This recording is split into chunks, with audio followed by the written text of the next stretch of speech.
Assalamualaikum warahmatullahi wabarakatuh, and hi everyone. My name is Saidatul Nushaira binti Muhammad Sabadri. For today's Monroe's presentation, I would like to talk about should voting become mandatory.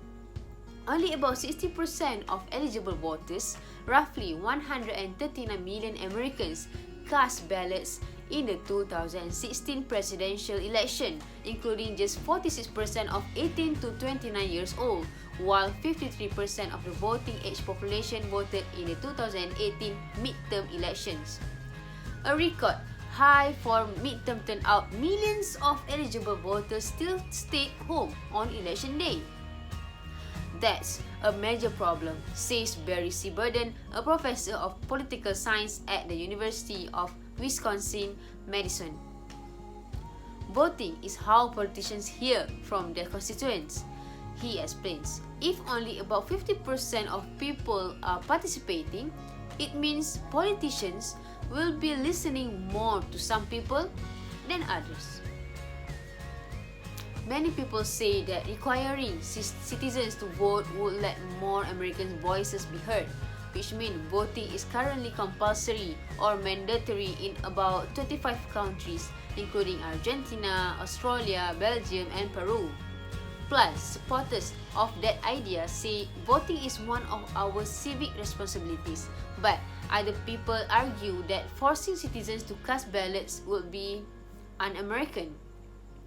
They say that a better way to address low voter turnout would be to make it easier for people to register to vote or have election day on a weekend instead of a Tuesday. Those things also happen in Malaysia. So, should voting be mandatory in Malaysia? Everyone should be required by law to vote. Democracy doesn't work if a large portion of the population does not participate.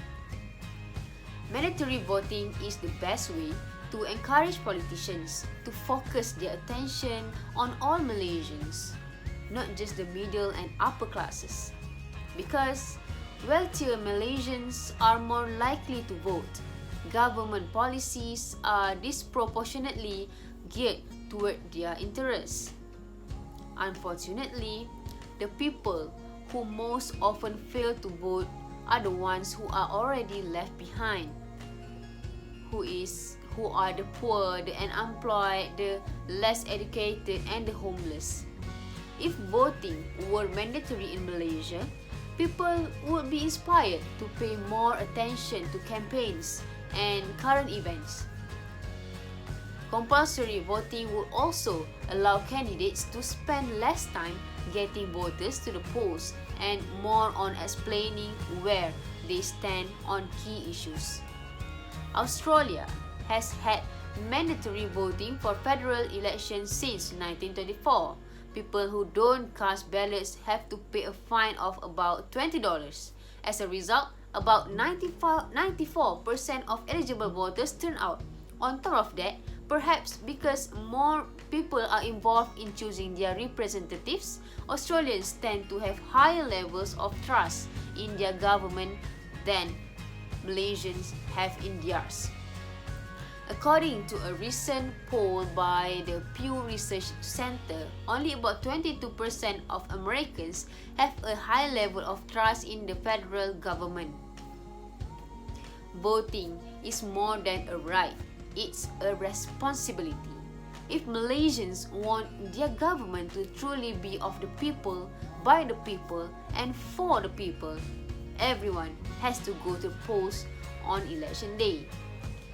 If you do not choose, then you will put Malaysia in the wrong hand. Choose the right leader because your choice will lead to a better future of Malaysia or vice versa. I think that is all from me. Thank you.